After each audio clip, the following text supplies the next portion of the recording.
ದಲ್ಲಿ 12ನೇ ಪಾಠ ವಿದ್ಯುತ್ ಶಕ್ತಿ ಪಾಠದ ಬಹು ಆಯ್ಕೆ ಪ್ರಶ್ನೆಗಳನ್ನು ನೋಡೋಣ. ಇಲ್ಲಿ ಇದಕ್ಕಿಂತ ಮುಂಚಿನ ಒಂದು ಪಾಠಗಳ ತಾವುಗಳು ಬಹು ಆಯ್ಕೆ ಪ್ರಶ್ನೆಗಳ ಸರಣಿಗಳನ್ನು ನೋಡದಿದ್ರೆ ಮೇಲೆ ಐ ಕಾರ್ಡ್ ಅಲ್ಲಿ ಒಂದು ಪ್ಲೇಲಿಸ್ಟ್ ಸಜೆಸ್ಟ್ ಆಗ್ತಾ ಇದೆ, SSLC ಸೈನ್ಸ್ MCQ ಅಂತ. ಅದನ್ನು ಒತ್ತಿ ತಾವು ಈ ಹಿಂದಿನ ಪಾಠಗಳ ಬಹು ಆಯ್ಕೆ ಪ್ರಶ್ನೆಗಳ ವಿಡಿಯೋಗಳನ್ನು ನೋಡಬಹುದು. ಇವತ್ತು 10ನೇ ತರಗತಿಯ ವಿಜ್ಞಾನ ವಿಷಯದಲ್ಲಿ 12ನೆಯ ಪಾಠ ವಿದ್ಯುತ್ ಶಕ್ತಿ ಪಾಠದ ಮೊದಲ ಭಾಗದಲ್ಲಿ ಒಟ್ಟು 20 ಬಹು ಆಯ್ಕೆ ಪ್ರಶ್ನೆಗಳನ್ನು ತಂದಿದ್ದೀವಿ. ಪರೀಕ್ಷಾ ದೃಷ್ಟಿಯಿಂದ ತುಂಬಾನೇ ಉಪಯುಕ್ತವಾಗಿರ್ತಕ್ಕಂಥ ಒಂದು ಬಹು ಆಯ್ಕೆ ಪ್ರಶ್ನೆಗಳೇ ಆಗಿದ್ದಾವೆ. ದಯಮಾಡಿ ತಾವುಗಳು ಹೊಸಬರಾಗಿದ್ದರೆ ನಮ್ಮ ಚಾನಲ್ಗಳಾಗಿರ್ತಕ್ಕಂಥ ಸ್ಟಡಿ ವಿತ್ ಪರಶುರಾಮ್ ಮತ್ತು ಸ್ಮಾರ್ಟ್ ವರ್ಕ್ ಎರಡನ್ನೂ ಕೂಡ ಸಬ್ಸ್ಕ್ರೈಬ್ ಮಾಡಿ, ಜೊತೆಗೆ ಬೆಲ್ ಐಕಾನ್ ಅನ್ನು ಒತ್ತಿ. ಹಾಗೂ ಮುಂಬರ್ತಕ್ಕಂಥ ವಿಡಿಯೋಗಳ ನೋಟಿಫಿಕೇಶನ್ ತಮಗೆ ಸಿಗತ್ತೆ. ಹಾಗೂ ತಾವುಗಳು ನಮ್ಮ ಟೆಲಿಗ್ರಾಮ್ ಗ್ರೂಪ್ಗೆ ಬಂದು ಸೇರಿಕೊಳ್ಳಿ ಅಂತ ಹೇಳ್ತಾ ಶುರು ಮಾಡೋಣ. ವಿಜ್ಞಾನದ 12ನೇ ಪಾಠ ವಿದ್ಯುತ್ ಶಕ್ತಿ ಪಾಠದ ಮೊದಲ ಭಾಗದಲ್ಲಿ ಒಂದು 20 ಬಹು ಆಯ್ಕೆ ಪ್ರಶ್ನೆಗಳು. ಪ್ರಶ್ನೆ 1 ಬಂತು. ಒಂದು ಏಕಮಾನ ಸಮಯದಲ್ಲಿ ಒಂದು ನಿರ್ದಿಷ್ಟ ಕ್ಷೇತ್ರದ ಮೂಲಕ ಪ್ರವಹಿಸುವ ಆವೇಶಗಳ ಪರಿಮಾಣವನ್ನು ಹೀಗೆನ್ನುತ್ತಾರೆ. ಪ್ರಶ್ನೆ ನೋಡಿ ಅರ್ಥ ಮಾಡ್ಕೊಳ್ರಿ.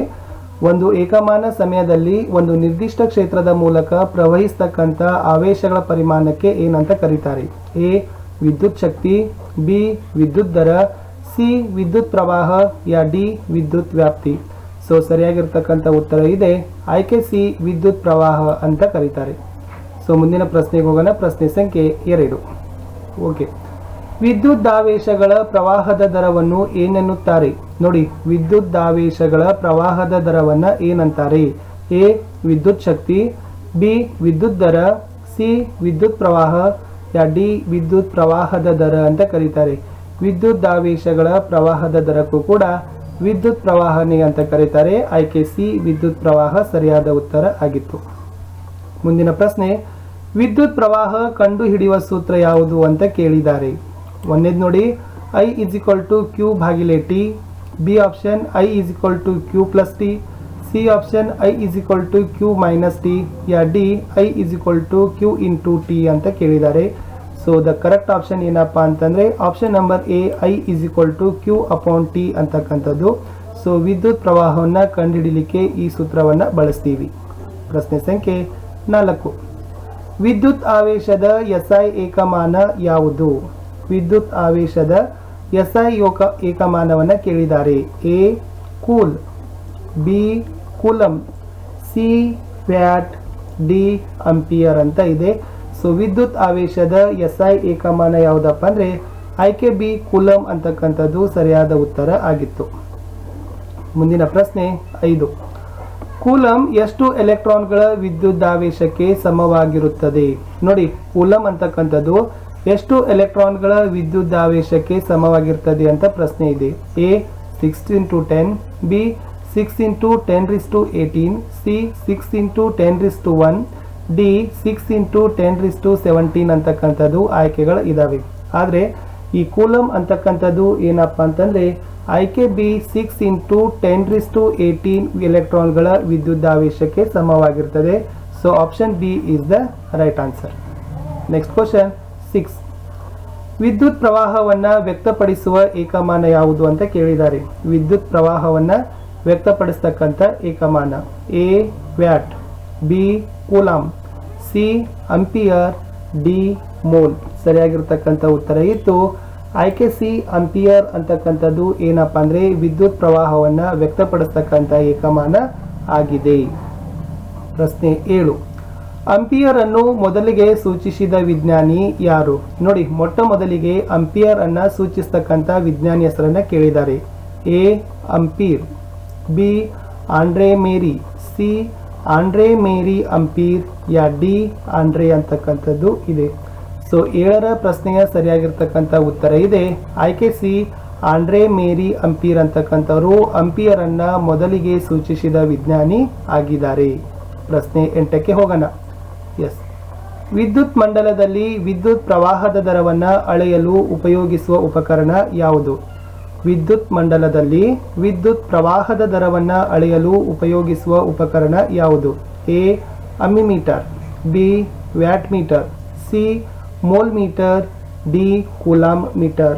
8ರ ಸರಿಯಾಗಿರ್ತಕ್ಕಂಥ ಆಯ್ಕೆ ಇದೆ ಆಯ್ಕೆ ಎ ಅಮ್ಮಿಮೀಟರ್ ಅಂತಕ್ಕಂಥದ್ದು ಏನಪ್ಪ ಅಂದ್ರೆ ಅದು ವಿದ್ಯುತ್ ಮಂಡಲದಲ್ಲಿ ವಿದ್ಯುತ್ ಪ್ರವಾಹದ ದರವನ್ನು ಅಳೆಯಲಿಕ್ಕೆ ಉಪಯೋಗಿಸ್ತಕ್ಕಂಥ ಉಪಕರಣ ಆಗಿದೆ.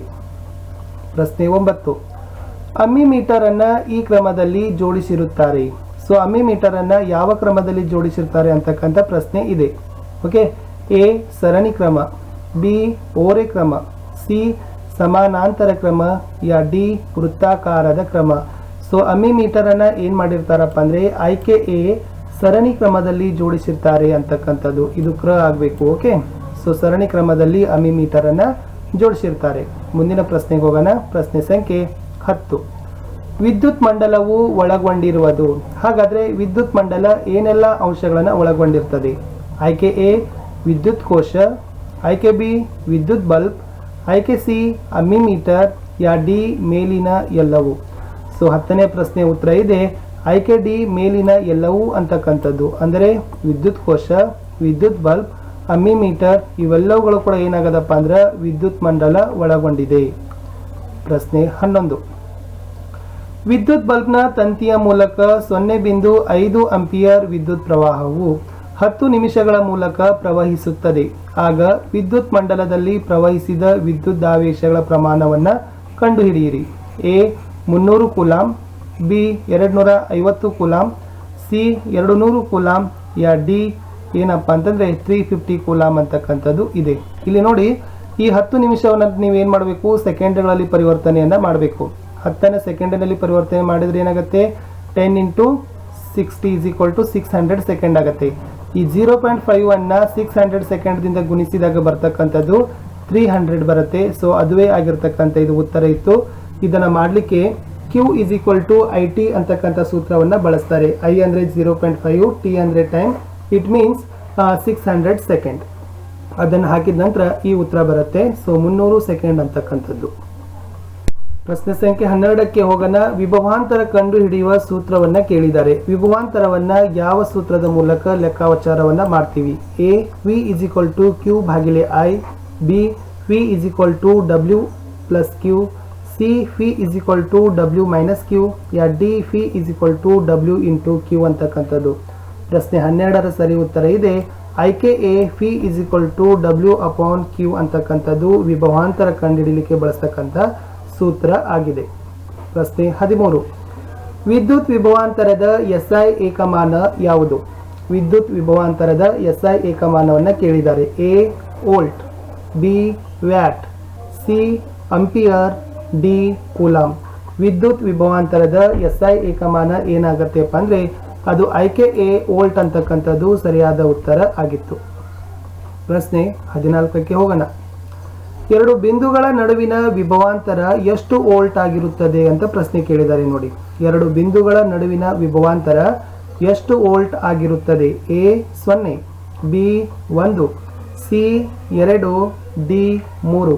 14ರ ಸರಿಯಾಗಿರ್ತಕ್ಕಂಥ ಉತ್ತರ ಇದೆ ಬಿ 1 ವೋಲ್ಟ್ ಆಗಿರ್ತದೆ. ಎರಡು ಬಿಂದುಗಳ ನಡುವಿನ ವಿಭವಾಂತರವು 1 ವೋಲ್ಟ್ ಆಗಿರುತ್ತದೆ. So option number B 1 is right answer. ಮುಂದಿನ ಪ್ರಶ್ನೆ, 1 ವೋಲ್ಟ್ ಎನ್ನುವುದು ಎಷ್ಟು ಏನು ಅಂತ ಕೇಳಿದ್ದಾರೆ. 1 ವೋಲ್ಟ್ = ಆಯ್ಕೆ A 1 joule / 1 coulomb, B 1 joule × 1 coulomb, C 1 joule + 1 coulomb, D 2 joule + 2 coulomb. So 1 volt ಅಂದ್ರೆ ಎಷ್ಟು ಅಂತ ಕೇಳಿದ್ದಾರೆ. So option number A 1 joule upon 1 coulomb ಅಂತಕ್ಕಂಥದ್ದು 1 ವೋಲ್ಟ್ನ ಒಂದು ಸೂತ್ರ ಇದೆ. 1 ವೋಲ್ಟ್ = 1 ಜೂಲ್ / 1 ಕೂಲಂ ಅಂತಕ್ಕಂಥದ್ದು ಸರಿಯಾದ ಉತ್ತರ ಆಗಿತ್ತು. Yes, move to question number 16. Yes, ವಿಭವಾಂತರವನ್ನ ಅಳಿತಕ್ಕಂಥ ಉಪಕರಣ ಯಾವುದು? ಪ್ರಶ್ನೆ ಸಂಖ್ಯೆ 16 ಇತ್ತು. ವಿಭವಾಂತರವನ್ನ ಅಳೆಯುವ ಉಪಕರಣ ಯಾವುದು? A ammeter, B volt meter, C watt meter, D ampere meter. 16ರ ಸರಿಯಾಗಿರ್ತಕ್ಕಂಥ ಉತ್ತರ ಇದೆ ಆಯ್ಕೆ ಬಿ ವೋಲ್ಟ್ ಮೀಟರ್ ಅಂತಕ್ಕಂಥದ್ದು ವಿಭವಾಂತರವನ್ನ ಅಳಿಲಿಕ್ಕೆ ಬಳಸ್ತಕ್ಕಂಥ ಉಪಕರಣ ಆಗಿದೆ. ಪ್ರಶ್ನೆ 17. 12 ವೋಲ್ಟ್ ವಿಭವಾಂತರ ಹೊಂದಿರುವ ಎರಡು ಬಿಂದುಗಳ ನಡುವೆ 2 ಸಿ ಆವೇಶಗಳು ಚಲಿಸಿದಾಗ ಆಗುವ ಕೆಲಸ ಎಷ್ಟು ಅಂತ ಪ್ರಶ್ನೆ ಇದೆ. ನೋಡಿ, 12 ವಿ ವಿಭವಾಂತರ ಹೊಂದಿರುವ ಎರಡು ಬಿಂದುಗಳ ನಡುವೆ 2 ಸಿ ಆವೇಶಗಳು ಚಲಿಸಿದಾಗ ಆಗುವ ಕೆಲಸ ಎಷ್ಟು ಅಂತ ಕೇಳಿದ್ದಾರೆ. ಫಿ ಅಂದ್ರೆ ವೋಲ್ಟ್, ಸಿ ಅಂದರೆ ಕೂಲಾಮ್. ಇಲ್ಲಿ ಸೂತ್ರ ಏನು ಹಾಕಬೇಕಪ್ಪ ಅಂದರೆ ಕೆಲಸ is equal to V Q ಅಂತಕ್ಕಂಥದ್ದು, ಅಂದರೆ ವೋಲ್ಟ್ ಮತ್ತು ಕ್ಯೂ ಅಂತಕ್ಕಂಥದ್ದು. ಅಂದರೆ ವೋಲ್ಟ್ ಇರ್ತಕ್ಕಂಥದ್ದು 12, ಕ್ಯೂ ಇರ್ತಕ್ಕಂಥದ್ದು 2. ಓಕೆ, ಸೊ 12 2 ಎಷ್ಟಪ್ಪ ಅಂದರೆ 24 ಆಗುತ್ತೆ. ಸೊ 17ರ ಒಂದು ಸರಿಯಾಗಿರ್ತಕ್ಕಂಥ ಉತ್ತರ ಇತ್ತು.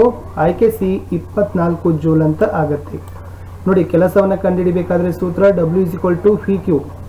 ಇಲ್ಲಿ ಫಿ ಅಂದರೆ 12, ಕ್ಯೂ ಅಂದರೆ 2, 12 24 ಕೆಲಸವನ್ನು ಸೊ ಜೌಲ್ನಲ್ಲಿ ಏನು ಮಾಡ್ತಾರಪ್ಪ ಅಂದ್ರೆ ಸೂಚಿಸ್ತಾರೆ. ಸೊ 24 ಜೌಲ್ ಅಂತಕ್ಕಂಥದ್ದು ರೈಟ್ ಆನ್ಸರ್. Next question 18. ಸ್ಥಿರವಾದ ತಾಪಮಾನದಲ್ಲಿ ವಿದ್ಯುತ್ ಮಂಡಲದಲ್ಲಿನ ಲೋಹದ ತಂತಿಯ ನಡುವಿನ ವಿಭವಾಂತರ ಫಿಯು ಅದರ ಮೂಲಕ ಹರಿಯುವ ವಿದ್ಯುತ್ ಪ್ರವಾಹಕ್ಕೆ ನೇರಾನುಪಾತದಲ್ಲಿರುತ್ತದೆ. ಇದು ಯಾವ ನಿಯಮ ಅಂತ ಕೇಳಿದ್ದಾರೆ. ನಿಯಮ ಇನ್ನೊಂದ್ಸರಿ ನೋಡಿ. ಸ್ಥಿರವಾದ ತಾಪಮಾನದಲ್ಲಿ ವಿದ್ಯುತ್ ಮಂಡಲದಲ್ಲಿನ ಲೋಹದ ತಂತಿಯ ನಡುವಿನ ವಿಭವಾಂತರ ಫಿಯು ಅದರ ಮೂಲಕ ಹರಿಯುವ ವಿದ್ಯುತ್ ಪ್ರವಾಹಕ್ಕೆ ನೇರಾನುಪಾತದಲ್ಲಿರುತ್ತದೆ. ಇದು ಯಾವ ನಿಯಮ ಅಂತ ಕೇಳಿದ್ದಾರೆ. ಎ ಅಂಪಿಯರ್ ನಿಯಮ, ಬಿ ಓಮ್ನ ನಿಯಮ, ಸಿ ಆಂಡ್ರೆಯ ನಿಯಮ, ಯಾ ಡಿ ಮೇರಿ ಆಂಡ್ರೆಯ ನಿಯಮ ಅಂತ ಕೇಳಿದ್ದಾರೆ. 18ರ ಸರಿಯಾಗಿರ್ತಕ್ಕಂಥ ಉತ್ತರ ಆಯ್ಕೆ ಎಸ್, ಅದು ಓಮ್ನ ನಿಯಮ ಆಗಿದೆ ಅಂತ ಹೇಳ್ತಾರೆ. So 18th option number B is the right answer. ಮುಂದಿನ ಪ್ರಶ್ನೆಗೆ ಹೋಗೋಣ. ಪ್ರಶ್ನೆ ಸಂಖ್ಯೆ 19. ರೋಧದ ಏಕಮಾನ ಯಾವುದು ಅಂತ ಕೇಳಿದ್ದಾರೆ. A ohm, B watt, C ampere, D mole ಅಂತಕ್ಕಂಥದ್ದು. ನೋಡಿ, ರೋಧದ ಏಕಮಾನ ಯಾವುದು ಅಂತಂದ್ರೆ ಅದರ ಸರಿಯಾಗಿರ್ತಕ್ಕಂಥ ಉತ್ತರ ಇತ್ತು ಆಯ್ಕೆ ಎ ಓಮ್ ಅಂತಕ್ಕಂಥದ್ದು.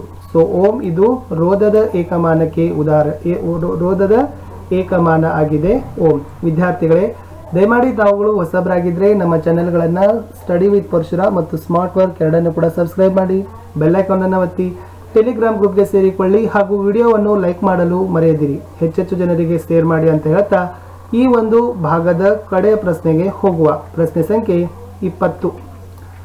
ಇದು ಏನನ್ನು ಸೂಚಿಸುವುದು ಅಂತ ಕೇಳಿದ್ದಾರೆ. ಒಂದು ಚಿಹ್ನೆಯನ್ನು ಕೊಟ್ಟಿದ್ದಾರೆ. ಇದು ಏನನ್ನು ಸೂಚಿಸುತ್ತದೆ ಅಂತ ಕೇಳಿದ್ದಾರೆ. A ohm, B watt, C ಸಾಮರ್ಥ್ಯ, ಡಿ ವಿದ್ಯುತ್ನ ದರ ಅಂತ ಕೇಳಿದ್ದಾರೆ. ಇದು ಸೂಚಿಸ್ತಕ್ಕಂಥದ್ದು ಏನಪ್ಪ ಅಂತಂದ್ರೆ ಎಸ್ ಓಮ್, ರೋಧ ಅಂತ ಸೂಚಿಸ್ತದೆ. ಓಕೆ, ರೋಧದ ಏಕಮಾನ ಓಮ್. ಸೊ ಈ ಓಮ್ ಅನ್ನು ಏನ್ ಮಾಡ್ತಾರಪ್ಪ ಅಂದ್ರೆ ಈ ಒಂದು ರೋಧದ ಮೂಲಕ ಚಿಹ್ನೆಯ ಮೂಲಕ ಸೂಚಿಸ್ತಾರೆ. So it is the right answer. Okay, so ವಿದ್ಯಾರ್ಥಿಗಳೇ, ಇಲ್ಲಿಯವರೆಗೆ ಈ ಒಂದು ವಿಡಿಯೋವನ್ನು ನೋಡಿದ್ದಕ್ಕೆ ಧನ್ಯವಾದಗಳು. ದಯಮಾಡಿ ವಿಡಿಯೋಗಳನ್ನು ಲೈಕ್ ಮಾಡಿ, ನಿಮ್ಮ ಗೆಳೆಯರಿಗೆ ಶೇರ್ ಮಾಡಿ ಅಂತ ಹೇಳ್ತಾ ಇದರ ಮುಂದಿನ ಭಾಗವನ್ನು ಸೊ ಶಾರ್ಟ್ಲಿ ಆಗಿ ಏನು ಮಾಡ್ತೀನಿ ಅಪ್ಲೋಡನ್ನು ಮಾಡ್ತೀನಿ. Thank you.